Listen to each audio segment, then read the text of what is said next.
Bien, muchas gracias por estar con nosotros, Enrique Provencio, economista y asociado al programa de estudios de desarrollo de la UNAM. Muchas gracias, Enrique. Bienvenido a esta, que espero consideres tu casa.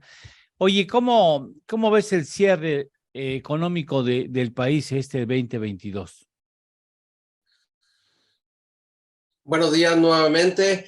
Es un cierre que en algunos sentidos es extraño, diferente a lo que se había pensado hace un año y cuando estábamos empezando 2022. Y voy a intentar hacer un resumen centrado en 5 aspectos macroeconómicos y Sí, 5 aspectos más, digamos, sociales relacionados con la calidad de vida, si te parece, Eduardo. sí, claro que sí, por El favor. primer aspecto, y van a ser cápsulas muy breves, porque además son temas que has venido tratando siempre en tu programa. El primer tema, ha sido un año en el que la inflación resultó muy superior a lo prevista. Hace un año se esperaba una inflación de 3,5%, quizá de 4%, de acuerdo a las expectativas, pero estamos acabando con una inflación que se acerca al 8%. De hecho, en la última junta, el Banco de México esperaba un 8,1 al cierre de diciembre. Y sobre todo ha sido un año donde no nada más en México, en buena parte del mundo, incluyendo Estados Unidos, la inflación rebasó las expectativas y nos está afectando en muchos aspectos, entre otros el precio de los alimentos. Segundo, también este es un año donde el nivel de producción está resultando por debajo de lo que se esperaba. Eh, en aquel entonces, hace un año, los criterios de política económica y Hacienda esperaban un crecimiento de 4,1% de la economía.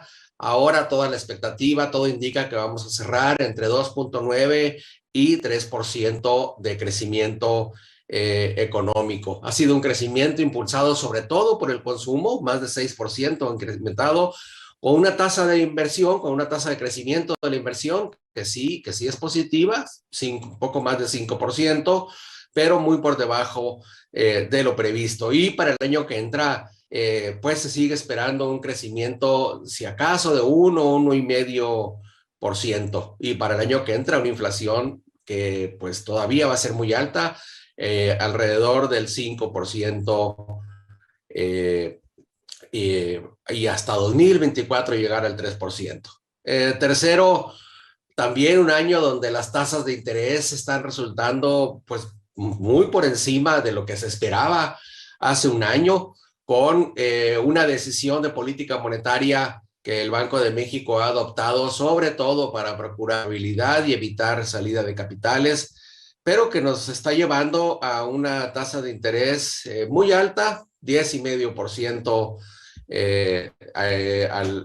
al cierre del año. Cuarto, un año donde el tipo de cambio ha dado una sorpresa por debajo de lo que se esperaba hace 12 meses, con una estabilidad que se espera se prolongue para 2023.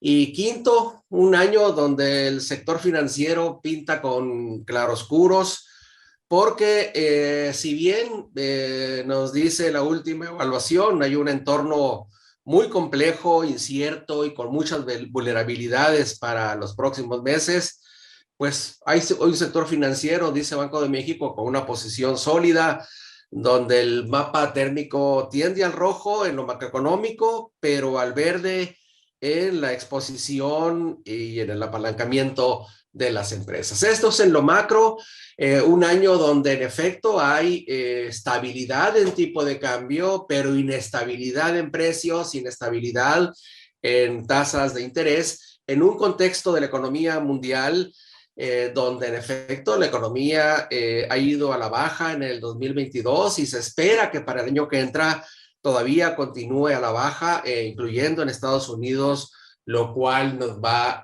a afectar, digamos. Esos serían los 5 aspectos que yo destaco en los aspectos macro. Y Y en si lo te social, parece, de una vez voy a los sí, otros sí, 5. claro, sí. Efectivamente. Eh, Primero, voy a mencionar 5: el de empleo, el de pobreza laboral, el de los ingresos, el de la confianza y el de la informalidad. Y primero, en empleo ha sido un año de una gran y positiva sorpresa. Recordarás, hace un año se esperaba que el empleo aumentara en alrededor de 500,000 de puestos de trabajo en el sector formal, pero el aumento está resultando de casi 800,000 noviembre, que es el último dato que nos dio el Instituto Mexicano del Seguro Social, Ujú. con un mayor crecimiento en el empleo tanto del sector formal y sobre todo del sector informal. Para el año que entra, sin embargo, por el bajo crecimiento y la desaceleración en la que estamos, se espera que el crecimiento del empleo sea menor, pero este año ha sido muy positivo. Segundo, a pesar de eso, eh, hemos tenido recientemente un crecimiento de la pobreza laboral, pero si lo vemos año con año, en el tercer trimestre de 2021 la pobreza laboral era equivalente al 41% del 40,7% de la población económicamente activa. El último dato que nos dio Coneval es que la pobreza laboral anda en 40%, con un incremento en el tercer trimestre del año y es muy probable que en el actual trimestre también. Y atención, la pobreza laboral sigue 3 puntos porcentuales por encima de la que teníamos poquito antes de la pandemia. Es decir, no hemos recuperado los niveles de pobreza laboral previos a la pandemia. Tercer aspecto, los ingresos de la población que trabaja. A pesar de la inflación, pues hay un incremento todavía del 2%, alrededor del 2% en los salarios promedios de la población asegurada en el IMSS. Esto es importante, pues porque finalmente eso ha permitido soportar el consumo. Por supuesto, un incremento positivo en el salario mínimo real, en el poder adquisitivo del salario mínimo, y eso va a continuar, por fortuna, para 2023. Sin embargo, ese incremento del empleo y ese incremento de salarios no ha alcanzado para pues bajar más la tasa de pobreza laboral, precisamente por el primer aspecto que mencioné, que es el de la inflación.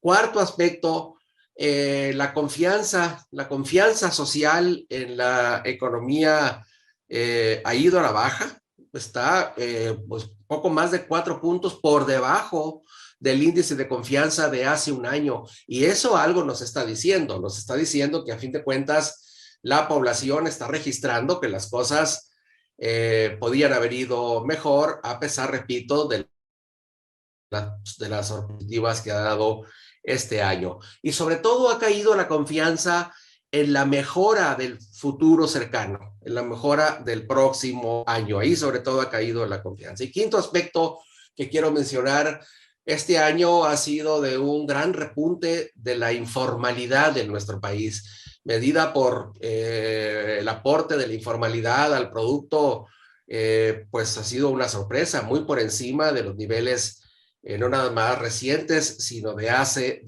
varios años. Eh, y sobre todo quizá pues porque el incremento del empleo se ha dado sobre todo en los niveles de bajos ingresos. De hecho, ya a partir de 3 salarios el empleo ha decrecido. Resumiendo entonces en estos 10 aspectos, Eduardo, pues yo diría ha sido un año donde hemos tenido estabilidad a medias, recuperación en pausa, porque de hecho a pesar de que en los meses recientes, a mediados de año, hubo un repunte, pues todo tiende hacia una desaceleración y hacia un alentamiento de la economía, una economía al ralentí, usando ese galicismo muy curioso, porque una economía al Mm. ralentí es una economía que más bien está funcionando a bajas revoluciones, sin meter velocidades. En pocas palabras, estamos en un balance claroscuro, con buenas sorpresas en algunos aspectos, pero con una situación todavía de pasmo, donde la recuperación pues realmente no repunta. Y el último elemento que pondría sobre tu mesa es pues una economía donde en realidad los niveles de producción están apenas llegando a los que teníamos a fines de 2017. En esa situación estamos. Permítenos, Enrique, ir a una pausa y me gustaría que nos platicaras tu punto de vista con respecto a cómo puede iniciar el año entrante. Va a ser muy comprometido porque sabemos que es posible una recesión en Estados Unidos. Indudablemente nos va a afectar si es que llega la recesión a la Unión Americana. Si no, por lo menos habrá un proceso de desaceleración económica que ya se siente en Estados Unidos y ya incluso se comienza a sentir en nuestro aparato exportador, y esto quizás derive en comprometer mucho las finanzas públicas, que espera un crecimiento de 3%, posiblemente en el mejor de los casos se obtuviera uno de 1.5%. Eso no va a demandar en algún punto del 2023 algún ajuste presupuestal. De estos asuntos platicamos contigo, si nos los permites, después de una pausa comercial. Claro que sí, gracias. Gracias, regresamos.